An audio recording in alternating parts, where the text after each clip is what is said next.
കാറ്റത്തേക്കിളിക്കൂട് സീരിയലിന്റെ ഇനി വരാൻ പോകുന്ന ഒരു അടിപൊളി സൂപ്പർ അപ്കമിങ് എപ്പിസോഡ് റിവ്യൂ ആണ് പറയുന്നത്. അങ്ങനെ അന്ന് രാത്രി സുനന്ദ വീട് വിട്ടിറങ്ങി സുഭാഷേട്ടന്റെ വീട്ടിലേക്ക് വരുന്ന സമയത്തിന് സുഭാഷേട്ടൻ സുനന്ദയുടെ കഴുത്തിൽ താലി കെട്ടുകയാണ്. എന്നാൽ ആ ഒരു കാഴ്ച കണ്ടുകൊണ്ടായിരിക്കട്ടോ സുനന്ദയുടെ അച്ഛനും അമ്മയും വാതിൽ തുറന്നുകൊണ്ട് ഇതിന് വീട്ടിലേക്ക് കയറി വരുന്നത്. വാടി ഇങ്ങോട്ടേക്ക് എന്നൊക്കെ പറഞ്ഞുകൊണ്ട് ആക്രോശിച്ചുകൊണ്ട് തന്നെ ലളിത അവളെ ബലമായി തന്നെ പിടിച്ചു വലിച്ചുവെങ്കിലും സുനന്ദ വഴങ്ങുന്നില്ല. ഞാൻ വരില്ല അമ്മേ, ഞാനിപ്പോ സുഭാഷേട്ടന്റെ ഭാര്യയാണ്, അദ്ദേഹം കെട്ടിയ താലിയാണ് ഈ കഴുത്തിൽ കിടക്കുന്നത് എന്ന് അവൾ ഉറപ്പിച്ചു പറഞ്ഞു. സുഭാഷേട്ട, എന്നെ വിട്ടുകൊടുക്കല്ലേ പ്ലീസ് എന്ന് പറഞ്ഞ് സുനന്ദ പൊട്ടിക്കരയാൻ തുടങ്ങി. അപ്പോഴേക്കും സുനന്ദയുടെ അച്ഛനങ്ങ് കലിപ്പ് കയറാണ്. എടാ, കല്യാണത്തലേന്ന് പെണ്ണിനെ കടത്തിക്കൊണ്ടുവന്നിട്ടാണോ താലി കെട്ടേണ്ടത്? അന്തസ്സില്ലാത്തവനെ, നിന്നെയൊക്കെ ഉണ്ടല്ലോ എന്നൊക്കെ പറഞ്ഞുകൊണ്ട് തന്നെ അയാൾ നേരെ സുഭാഷേട്ടന്റെ മുഖത്തിട്ട് ഒരൊറ്റ അന്നങ്ങ് പൊട്ടിക്കും. പെട്ടെന്ന് തന്നെ സുധീഷും ഹരീഷും വന്ന് അയാളെ അങ്ങ് തള്ളി മാറ്റാണ്. എന്താണോ നിങ്ങൾ വിചാരിച്ചത്? ഞങ്ങളുടെ ഏട്ടനെ തല്ലാൻ നിങ്ങൾക്ക് എന്ത് അധികാരമാണുള്ളത് എന്നൊക്കെ ചോദിച്ചു കൂടുതൽ നികേഷും സുധീഷും അയാളെ നേരിടുന്നുണ്ട്. അയ്യോ, എന്റെ ഭർത്താവിനെ എല്ലാവരും കൂടി തല്ലിക്കൊല്ലുന്നേ എന്നൊക്കെ പറഞ്ഞുകൊണ്ട് തന്നെ ഇത് ചോദിക്കാൻ ഇവിടെ ആരുമില്ലേ എന്നൊക്കെ ചോദിച്ചുകൊണ്ട് തന്നെ ലളിത നിലവിളിക്കാൻ തുടങ്ങി. ഉടനെ തന്നെ നിധി അങ്ങോട്ടേക്ക് വന്ന് എല്ലാവരെയും ഒന്ന് ശാന്തരാക്കുന്നുണ്ട്. അതെ, സുനന്ദയെ ആരും ഇങ്ങോട്ടേക്ക് തട്ടിക്കൊണ്ടുവന്നതൊന്നുമല്ല, അവൾ തന്നെ രാത്രി 12 മണിക്ക് ഇങ്ങോട്ടേക്ക് വന്നതാണ്. എന്തിനാ നിങ്ങൾ ഇങ്ങനെ നിലവിളിച്ചിട്ട് ആൾക്കാരെയൊക്കെ കൂടെ കൂട്ടുന്നത്? എന്ത് കാര്യമാണെങ്കിലും നമുക്ക് സമാധാനമായിട്ടിരുന്ന് സംസാരിക്കാലോ എന്ന് നിധി പറയുമ്പോൾ ലളിതയ്ക്ക് നല്ലോണങ്ങ് ദേഷ്യം വരുന്നുണ്ട്. എന്താടി നീ പറഞ്ഞത്? സംസാരിക്കാമെന്നോ? നാളെ അവളുടെ കല്യാണമാണ്, എന്നിട്ടിപ്പോ അതെല്ലാം മറന്നുകൊണ്ടതിന് ഇവന്റെ കൂടെ വന്ന് നിൽക്കുന്നത് കണ്ടില്ലേ? ഇവനാണെങ്കിൽ എന്റെ മോളുടെ കഴുത്തിൽ താലി കെട്ടിയിരിക്കുന്നു. ഇതൊക്കെ കണ്ടിട്ട് ഞാൻ എങ്ങനെ സമാധാനത്തോടെ വന്നിരുത്തിട്ട് സംസാരിക്കാനാടി? നിങ്ങളെയൊക്കെ ഞാൻ കൊല്ലുമെന്നൊക്കെ പറഞ്ഞ് ലളിത ആക്രോശിച്ചു. അമ്മേ, ഞാൻ എൻ്റെ സ്വന്തം ഇഷ്ടപ്രകാരമാണ് ഇങ്ങോട്ടേക്ക് ഇറങ്ങി വന്നത്, ഇതാരും എന്നെ തട്ടിക്കൊണ്ടുവന്നതൊന്നുമല്ല എന്ന് സുനന്ദ പറയുമ്പോൾ നീ എന്താടി തമാശ കളിക്കുവാണോ? നേരം വെളുത്ത നിന്റെ കല്യാണാണ്, ആ നേരത്ത് നീ ഇവിടെ വന്ന് നിൽക്കുന്നു. ഇവൻ കെട്ടിയ താലിയങ്ങ് പൊട്ടിച്ച് വലിച്ചെറിഞ്ഞുകൊണ്ട് നീ ഇപ്പൊ തന്നെ എന്റെ കൂടെ വരാൻ നോക്കി എന്നൊക്കെ പറയും. ലളിതയും ഭർത്താവും അവരോടിങ്ങനെ ദേഷ്യപ്പെടുന്നുണ്ട്. സുഭാഷേട്ടനുമായിട്ട് ഇന്ന് ഈ നിമിഷം എന്റെ കല്യാണം കഴിഞ്ഞു വച്ചാ ഇനി നിങ്ങൾ രണ്ടുപേരും ഞങ്ങളെ അനുഗ്രഹിക്കണം. താലി പൊട്ടിച്ചെറിഞ്ഞ് നിങ്ങളുടെ കൂടെ എന്നെ കൊണ്ടൊരിക്കലും ഇനി വരാൻ പറ്റില്ല. നിങ്ങൾ നിശ്ചയിച്ച കല്യാണം വേണ്ട എന്ന് ഞാൻ എത്രയോ തവണ നിങ്ങളോട് പറഞ്ഞു കഴിഞ്ഞു. എന്നാ നിങ്ങൾ അതൊന്നും തന്നെ കേട്ടതേയില്ല. എനിക്ക് സുഭാഷേട്ടനെ ഇല്ലാതെ ജീവിക്കാൻ പറ്റില്ല അച്ഛാ, ഞാൻ എങ്ങോട്ടേക്കും വരില്ല എന്നൊക്കെ പറയും. എനിക്ക് എൻ്റെ സുഭാഷേട്ടനെ തന്നെയാണ് വേണ്ടത്, അദ്ദേഹം ഇപ്പോൾ എൻ്റെ ഭർത്താവാണെന്ന് സുനന്ദ മറുപടി കൊടുത്തു. അത് കേട്ടപ്പോൾ സുഭാഷേട്ടന്റെ അച്ഛൻ ഭാസ്കരനാണെങ്കിൽ കൈയടിച്ചങ്ങ് ചിരിക്കാണ്. ഇതൊക്കെ കാണുമ്പോൾ എൻ്റെ മനസ്സിന് എന്തൊരു കുളിർമയുണ്ടെന്നറിയോ? ഭാസ്കരൻ ഇങ്ങനെ സന്തോഷിച്ച് കൈയും കൊട്ടി ചിരിക്കുന്നത് കാണുന്ന സമയത്ത് തന്നെ സുനന്ദയുടെ അച്ഛനങ്ങ് ദേഷ്യം വരും. എടാ, ഇതൊക്കെ നിന്റെ പ്ലാൻ ആയിരുന്നില്ലേ? രാത്രി അവളോട് അവിടെ നിന്നും ഇറങ്ങി വരാൻ പറഞ്ഞത് നിന്റെ ബുദ്ധിയായിരുന്നില്ലേ എന്നൊക്കെ പറഞ്ഞിട്ട് അയാളങ്ങ് ദേഷ്യപ്പെടാണ്. എന്താടാ, എന്റെ കുടുംബം മോശപ്പെട്ടതാണെന്നും യോഗ്യതയില്ലാത്തതുമാണല്ലോ നീ പറഞ്ഞത്, എന്നിട്ടിപ്പോ എന്തായി? നിന്റെ മോള് എന്റെ മോനെയല്ലേ കല്യാണം കഴിച്ചത്? നാളെ നീ തീരുമാനിച്ചു വെച്ച കല്യാണം ഒരിക്കലും നടക്കില്ല. എന്റെ മക്കൾക്ക് ഒരിക്കലും കല്യാണം നടക്കില്ല എന്നല്ലേ ഇവള് പറഞ്ഞത്? അപ്പോ എന്റെ മക്കൾക്ക് എന്തൊക്കെ വേദന ഉണ്ടായിട്ടുണ്ടെന്ന് നിനക്കറിയാമോ? ആ വേദന ഇപ്പോ നിങ്ങൾക്കും വന്നില്ലേ എന്ന് പറഞ്ഞ് ഭാസ്കരൻ ചോദിക്കും. ഇവരോട് സംസാരിച്ച് നിന്നിട്ട് യാതൊരുവിധ പ്രയോജനവുമില്ല ഏട്ടാ. അവൾക്ക് 4 അടി കൊടുത്തിട്ട് പിടിച്ചോണ്ട് വരുന്നുണ്ടോ എന്നൊക്കെ ചോദിക്കാണ് ലളിത. ആഹാ, അങ്ങനെയാണോ? എന്നാ പിന്നെ എനിക്കതൊന്ന് കാണണമല്ലോടി എന്നൊക്കെ പറഞ്ഞു ഭാസ്കരൻ ലളിതയെ അങ്ങ് വെല്ലുവിളിച്ചു. അന്നേരം സുനന്ദയുടെ അച്ഛൻ അവളെ തല്ലാനായിട്ട് അങ്ങ് ചെല്ലാണ്. സുദേശ് മുന്നിലേക്ക് വന്ന് നിന്നുകൊണ്ട് തന്നെ അയാളങ്ങ് തടഞ്ഞു. അവളിപ്പോ എന്റെ ഏട്ടത്തിയമ്മയാണ്, എന്റെ ഏട്ടന്റെ ഭാര്യ. ഏട്ടത്തിയമ്മയുടെ മേൽ നിങ്ങൾ എങ്ങാനും കൈവെക്കാൻ നോക്കിയാൽ ഞാൻ അത് സമ്മതിക്കില്ല എന്ന് പറയും. വയസ്സിന് മൂത്ത ഒരാളാണെന്നും ഞാൻ നോക്കില്ല. ഞാൻ എന്താ ചെയ്യാൻ പോകുന്നത് എനിക്ക് പോലും അറിയില്ല എന്നൊക്കെ പറഞ്ഞുകൊണ്ട് തന്നെ സുധീഷ് അങ്ങ് വിലങ്ങി നിൽക്കും. എല്ലാവരും ഒന്ന് നിർത്തുന്നുണ്ടോ? സുനന്ദക്ക് നിങ്ങൾ ഫിക്സ് ചെയ്ത കല്യാണം ഇഷ്ടമല്ല, അതുകൊണ്ടാ അവൾ ഇങ്ങോട്ടേക്ക് ഇറങ്ങി വന്നത്. ദയവ് ചെയ്ത് എല്ലാവരും കൂടി സംസാരിച്ചിട്ട് നല്ലൊരു തീരുമാനമെടുക്കുക എന്ന് പറയാണ് നിധി. ഈ വീട്ടിൽ വന്നിരുന്നിട്ട് ഇനി എന്ത് സംസാരിക്കാനാ? ഏതായാലും ഈ ഒരു കല്യാണം ഞങ്ങൾ ഒരിക്കലും അംഗീകരിക്കില്ല എന്ന് പറയാണ് സുനന്ദയുടെ അച്ഛൻ. നിങ്ങൾ എന്നെ കൊന്നാലും പ്രശ്നമില്ല അച്ഛാ, ഞാൻ സുഭാഷേട്ടന്റെ ഭാര്യയായിട്ടങ്ങ് മരിച്ചോളാം എന്ന് പറയാണ് സുനന്ദ. എന്നാലും വേറെ കല്യാണം ഞാൻ ഇനി ഒരിക്കലും കഴിക്കില്ല. എന്നെ എവിടെ നിന്ന് കൂട്ടിക്കൊണ്ടുപോവാമെന്ന് നിങ്ങൾ ആരും വിചാരിക്കണ്ട. ഇതെന്റെ ഭർത്താവിന്റെ വീടാണിപ്പോ. എന്റെ ഭർത്താവിനെ വിട്ടിട്ട് എന്റെ ഭർത്താവിന്റെ വീട്ടുകാരെയും വിട്ടിട്ട് ഞാൻ എങ്ങോട്ടേക്കും വരില്ല എന്ന് സുനന്ദ അങ്ങ് തറപ്പിച്ചു പറഞ്ഞു. ഡി, നിന്നോട് ഇത്ര നേരം മര്യാദയോടെ സംസാരിച്ചു, അത് മാത്രമാടി ഞങ്ങൾ ചെയ്ത തെറ്റ്, വാടി ഇവിടെ എന്നൊക്കെ പറഞ്ഞ് ലളിത അവളെ അങ്ങ് അടിച്ചിറക്കി. സുഭാഷ് ഇടപെട്ട് സുനന്ദയെ ലളിതയിൽ നിന്നും മാറ്റി. എന്താടാ, താലി കെട്ടിയപ്പോഴേക്കും നീ എന്റെ മോളുടെ ഭർത്താവ് ചമയാണോ? പാതിരാത്രി ആരും കാണാതെ ഒരു കഷ്ണം മഞ്ഞക്കയർ ഇവളുടെ കഴുത്തിൽ കെട്ടിയെന്ന് വിചാരിച്ച് അതൊരിക്കലും ഒറിജിനൽ താലിയൊന്നും ആവില്ലടാ. അതൊരിക്കലും ഒറിജിനൽ കല്യാണമാവില്ല. ഞങ്ങൾ ആരും അത് അംഗീകരിക്കത്തു പോലുമില്ല. മര്യാദക്ക് ഇപ്പോൾ ഇവളെ എന്റെ കൂടെ പറഞ്ഞു വിടാൻ നിനക്ക് നല്ലത് എന്ന് പറഞ്ഞ ലളിത ദേഷ്യപ്പെട്ടു. ഹലോ ആന്റി, അവളിപ്പോ നിങ്ങളുടെ മോളൊന്നുമല്ല, എന്റെ ഏട്ടന്റെ വൈഫാണ്. ഇതിൽ കൂടുതൽ എന്ത് അധികാരമാണ് നിങ്ങൾക്ക് വേണ്ടത്?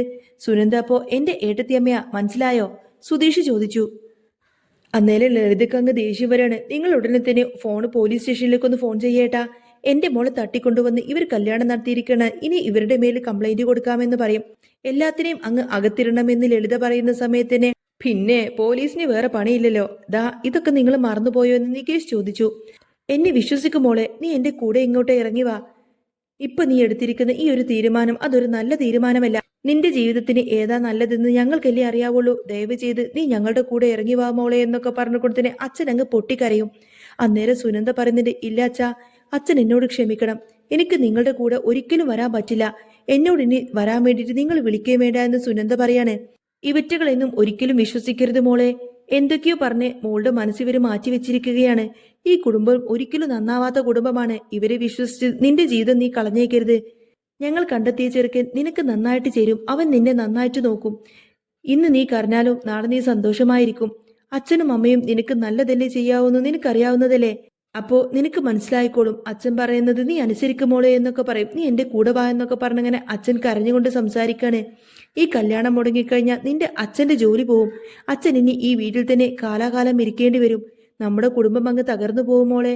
ഇതൊക്കെ നിനക്ക് കാണണോ? നീ ആ കല്യാണത്തിന് സമ്മതിച്ചേ പറ്റൂ എന്നൊക്കെ പറയും. ആ സമയത്ത് തന്നെ സുനന്ദ പറയുന്നുണ്ട്, അമ്മേ, ഞാൻ ആ ചെക്കന്റെ വീട്ടുകാരോട് സംസാരിച്ചോളാം. എനിക്ക് സുഭാഷ് ഏട്ടനെ ഇഷ്ടമാണ്. ഞാൻ അവരെ കൺവിൻസ് ചെയ്തോളാം. കാര്യങ്ങളൊക്കെ ഞാൻ അവരോട് പറഞ്ഞ് മനസ്സിലാക്കിക്കോളാം എന്നിങ്ങനെ സുനന്ദ പറയുന്ന സമയത്തിന് അച്ഛനങ്ങ് ദേഷ്യം വന്നിട്ട് സുനന്ദയുടെ മുഖത്തൊരൊറ്റൊന്നങ്ങ് ആഞ്ഞൊരൊറ്റൊന്നങ്ങ് പൊട്ടിക്കാണ്. എന്നിട്ട് ദേഷ്യപ്പെട്ട് ചോദിക്കുന്നുണ്ട്, നീ എന്ത് അവരോട് പറയുമെന്നാണ് ഈ പറയുന്നത്? അടിച്ചാലേ നിനക്ക് മനസ്സിലാവുന്നുള്ളോ? വാരി ഇവിടെ എന്നൊക്കെ പറഞ്ഞ് സുനന്ദ ഇങ്ങനെ വലിച്ചഴിച്ച് കൊണ്ടുപോവാണ്. എന്റെ മോളെ രാത്രിയിൽ കടത്തിക്കൊണ്ടുവന്നതിന് ഞാൻ ഇവരുടെ എല്ലാവരുടെ പേരിലും കംപ്ലൈന്റ് കൊടുക്കാൻ പോവാണ് എന്നൊക്കെ പറയും. അങ്ങനെ ഞാൻ കമ്മീഷൻ ഓഫീസറിലേക്ക് പോയിട്ട് കംപ്ലൈന്റ് കൊടുക്കുമെന്നൊക്കെ പറയാട്ടോ അയാള്. ഹാ, നിങ്ങൾ എവിടെ വേണമെങ്കിലും പോയിട്ട് കംപ്ലൈന്റ് കൊടുക്ക്. പോലീസ് വരട്ടെ. അവരോട് സുനന്ദ തന്നെ സുഭാഷ് ഏട്ടനെയാണ് ഇഷ്ടമെന്ന് പറഞ്ഞാൽ പിന്നെ നിങ്ങൾക്കെതിരായിരിക്കും കേസ് വരാൻ പോകുന്നത്. ഒരു പെണ്ണിന്റെ സമ്മതമില്ലാതെ ഇഷ്ടമില്ലാത്ത കല്യാണം നടത്താൻ ശ്രമിച്ചതിന് നിങ്ങൾ തന്നെയാണ് ജയിലിലാവാൻ പോകുന്നത് എന്ന് സുധീഷ് പറഞ്ഞു. സുധീഷിന്റെ വാക്ക് കേട്ട് സുനന്ദയുടെ അച്ഛനും അമ്മയും ഒന്ന് പതറുന്നുണ്ട്. സുധീഷ് പറഞ്ഞത് തന്നെയാണ് ശരി. പോലീസ് എങ്ങാനും ഇങ്ങോട്ടേക്ക് വന്നു കഴിഞ്ഞാൽ പിന്നെ നിങ്ങൾക്ക് തന്നെയായിരിക്കും പ്രശ്നമുണ്ടാവാൻ പോകുന്നത് എന്ന് നിധിയും അവരെ ഓർമ്മിപ്പിച്ചു. അതെ അതെ, നീ പോലീസ് സ്റ്റേഷനിലേക്ക് ഓടിപ്പോയിട്ട് കല്യാണം കഴിച്ചവളല്ലേ. നിനക്ക് ഇതിനെ പറ്റിയിട്ട് നന്നായിട്ട് അറിയുണ്ടാവാതിരിക്കുവോ? എല്ലാം നീ പറഞ്ഞു കൊടുത്ത ഐഡിയ ആണല്ലേടി എന്നൊക്കെ ചോദിച്ച് ലളിത ദേഷ്യപ്പെടും. ദേ അമ്മായി, നിങ്ങൾ വെറുതെ നിധിയുടെ മേളിൽ ചാടിക്കയറാനൊന്നും വരണ്ട. നിങ്ങളുടെ മോൾ ഏതായാലും ഇവിടെ നിന്നും വരില്ല എന്ന് പറഞ്ഞില്ലേ. ഇതിൽ കൂടുതൽ നിങ്ങൾക്കിനി എന്ത് ചെയ്യാൻ പറ്റുമെന്ന് സുധീഷ് ചോദിച്ചു. നിങ്ങൾ ഇനി പോലീസിന്റെ അടുത്തേക്ക് പോയാലും അവരുടെ അടുത്ത് ഞാൻ ഇത് തന്നെ പറയും. എനിക്ക് എന്റെ സുഭാഷ് ഏട്ടനെ തന്നെയാണ് ഇഷ്ടമെന്ന്. സുഭാഷ് ഏട്ടനാണ് എന്റെ ഭർത്താവ് എന്ന് ഞാൻ അവരോടും പറയും അമ്മേ. അതുകൊണ്ട് നിങ്ങൾ വെറുതെ ഇത് പോലീസ് കേസാക്കാനൊന്നും നിൽക്കണ്ട. എന്നെ ഇനിയെങ്കിലും സുഭാഷ് ഏട്ടന്റെ കൂടെ ജീവിക്കാൻ അനുവദിക്കണമെന്നിങ്ങനെ കെഞ്ചിക്കൊണ്ട് പറയാണ് സുനന്ദ. അത് കേട്ട ഉടനെ തന്നെ ലളിത ആ വീടിന്റെ ഉമ്മർത്ത് നിന്നങ്ങ് ചത്ത് കളയുമെന്നൊക്കെ പറഞ്ഞ് അവളെ ഭീഷണിപ്പെടുത്തി. അമ്മേ, നിങ്ങൾ ഒരു പ്രാവശ്യം ഇതും പറഞ്ഞാണ് എന്നെ ഒരിക്കൽ ഇതിൽ നിന്നും തിരിച്ചു കൊണ്ടുപോയത്. എന്നാ ഇത്തവണ അതൊരിക്കലും നടക്കില്ല. നിങ്ങൾ ഇനി എന്ത് വേണമെങ്കിലും ചെയ്തോ. അതൊന്നും ചെയ്തിട്ട് എന്റെ മനസ്സ് മാറ്റാൻ അമ്മയ്ക്ക് പറ്റില്ല എന്നൊക്കെ പറയാണ് സുനന്ദ. മോളെ, അമ്മ പറയുന്നത് നീ ഒന്ന് മനസ്സിലാക്ക്. എന്റെ കൂടെ വാ എന്ന് പറയുന്ന സമയത്തും പറ്റില്ല എന്ന് തന്നെയായിരിക്കും സുനന്ദ പറയുന്നത്. അമ്മേ, ഇത് വെറും ഒരു മഞ്ഞക്കയറല്ല. സുഭാഷ് ഏട്ടൻ ഈശ്വരനെ സാക്ഷിയാക്കി എന്റെ കഴുത്തിൽ കെട്ടിയ താലിയാണിത്. ഇതുള്ളിടത്തോളം കാലം ഞാൻ ഇവിടെ നിന്നും എങ്ങോട്ടേക്കും വരില്ല അമ്മേ എന്ന് സുനന്ദയുടെ മറുപടി കേട്ട് ലളിത ആകെ തകർന്നു പോവാണ്. എന്തിനാ നിങ്ങൾ സുനന്ദയെ ഇത്രത്തോളം കഷ്ടപ്പെടുത്തുന്നത്? നിങ്ങൾ തന്നെ ഒന്ന് ആലോചിച്ചു നോക്ക്. രാത്രി നടന്ന കല്യാണമായാലും അത് കല്യാണമല്ലാതായിരിക്കോ? സുഭാഷ് ഏട്ടൻ നിങ്ങൾക്ക് അറിയാത്ത ആളൊന്നുമല്ലല്ലോ. സ്വന്തം ആങ്ങളുടെ മോന് തന്നെയല്ലേ. അപ്പോ സുഭാഷ് ഏട്ടനെ മരുമകനായി അംഗീകരിക്കാൻ നിങ്ങൾക്ക് എന്താ ഇത്ര പ്രശ്നമെന്ന് ചോദിക്കാണ് നിധി. ഇല്ലടി, ഒരിക്കലുമില്ല. ഇനിയിപ്പൊ ചാവേണ്ടി വന്നാലും ശരി, ഇവനെ മരുമകനായിട്ട് അംഗീകരിക്കാൻ എനിക്ക് പറ്റത്തില്ല. നിങ്ങൾ ആരും തന്നെ എന്റെ സ്വന്തക്കാരല്ല. ഇനി സുനന്ദ ഞങ്ങളുടെ കൂടെ വരുന്നില്ല, ഇവിടെ തന്നെ നിൽക്കുകയാണെങ്കിൽ സുനന്ദ എന്ന് പറഞ്ഞ മകൾ, ഇങ്ങനൊരു മകൾ ഞങ്ങൾക്കില്ല എന്ന് തന്നെ ഞങ്ങളങ്ങ് വിചാരിച്ചോളാം. അവൾ ഇന്നത്തോടെ മരിച്ചു കഴിഞ്ഞു. ഞങ്ങളുടെ മകൾ സുനന്ദ മരിച്ചു കഴിഞ്ഞു. എടി, നീ ഇനി ഇവരുമായിട്ട് ഒരിക്കലും സന്തോഷമായിട്ട് ജീവിക്കില്ലടി. ഈ കുടുംബം ഒരിക്കലും ഗതി പിടിക്കാനും പോകുന്നില്ല. ഇതെന്റെ ശാപമാണ്. ഈ കുടുംബത്തിന്റെ മേൽ എന്നും എന്റെ ഈ ശാപം ഉണ്ടാവും. ഞങ്ങളുടെ രണ്ടുപേരുടെ ശാപം ഈ കുടുംബത്തിന് എന്നും ഉണ്ടാവുമെന്നൊക്കെ മറുപടി കൊടുത്തുകൊണ്ട് തന്നെ ലളിത തന്റെ ഭർത്താവിനെയും വിളിച്ചുകൊണ്ട് കരഞ്ഞുകൊണ്ട് അവിടെ നിന്നങ്ങ് പോവാണ്. അങ്ങനെ ലളിതയും ഭർത്താവും പടിയിറങ്ങിപ്പോയ ആ നിമിഷം വീട്ടുമുറ്റത്ത് വല്ലാത്തൊരു നിശബ്ദത തളം കെട്ടി. ആ ശാപവാക്കുകൾ അന്തരീക്ഷത്തിൽ അലയടിക്കുന്നുണ്ടായിരുന്നു.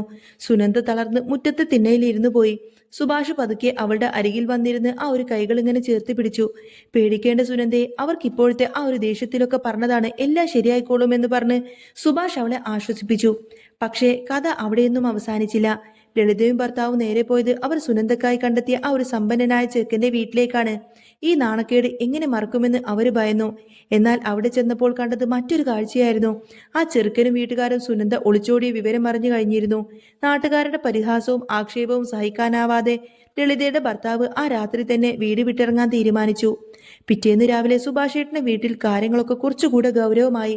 നാട്ടുകാർ പലരും സുഭാഷേട്ടനെയും കുടുംബത്തെയും കുറ്റപ്പെടുത്താൻ തുടങ്ങി. ഒരു പെണ്ണിനെ രാത്രി കടത്തിക്കൊണ്ടുവന്ന് അവളെ താലി കെട്ടിയ കാര്യം ശരിയാണോ എന്ന ചോദ്യം പലയിടത്തു നിന്നും ഉയർന്നു.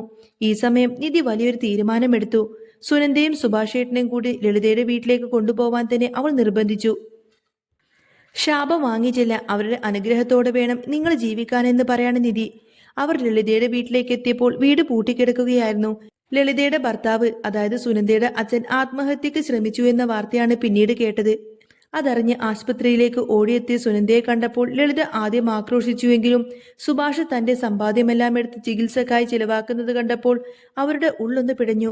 സുഭാഷ് കാണിച്ച ആ വലിയ മനസ്സിനു മുന്നിൽ ലളിതയുടെ ഭർത്താവിന്റെയും ദേഷ്യം അങ്ങ് അലിഞ്ഞില്ലാതായി. ഒടുവിൽ ആശുപത്രിയിൽ നിന്ന് മടങ്ങിയെത്തിയ അച്ഛൻ സുനന്ദയുടെ കൈ സുഭാഷിന്റെ കയ്യിൽ അങ്ങ് വെച്ചുകൊടുത്തു. ഞാൻ കണ്ട സമ്പത്തിനൊന്നുമില്ലാത്ത ഗുണം എന്റെ മോൻ കാണിച്ചു തന്നു എന്നൊക്കെ പറഞ്ഞ് ഇനി നിങ്ങൾ സന്തോഷമായിട്ട് ജീവിക്കുക എന്ന് പറഞ്ഞ് അദ്ദേഹം അവരെ അനുഗ്രഹിച്ചു. ആ ശാപം പിന്നെ അനുഗ്രഹമായി മാറി. സുഭാഷേട്ടന്റെ വീട്ടിൽ സുനന്ദ ഒരു മരുമകളായിട്ടല്ല, ആ വീട്ടിലെ ഐശ്വര്യമായി തന്നെ കയറി ചെന്നു. നിധിയും സുധീഷും അവർക്ക് താങ്ങായി തന്നെ കൂടെ ഉണ്ടായിരുന്നു. അങ്ങനെ കാറ്റത്തെ കിളിക്കൂടിൽ ഇനി വരാൻ പോകുന്ന നല്ല സൂപ്പർ അടിപൊളി ത്രില്ലിംഗ് എപ്പിസോഡുകളൊക്കെ തന്നെയാണ്. നിങ്ങൾക്ക് ഈ ഒരു ചാനൽ ഇഷ്ടമാവുകയാണെങ്കിൽ സബ്സ്ക്രൈബ് ചെയ്യാനും സപ്പോർട്ട് ചെയ്യാനും മറക്കല്ലേ കേട്ടോ. നെക്സ്റ്റ് വീഡിയോ ആയിട്ട് വരാം. ബൈ.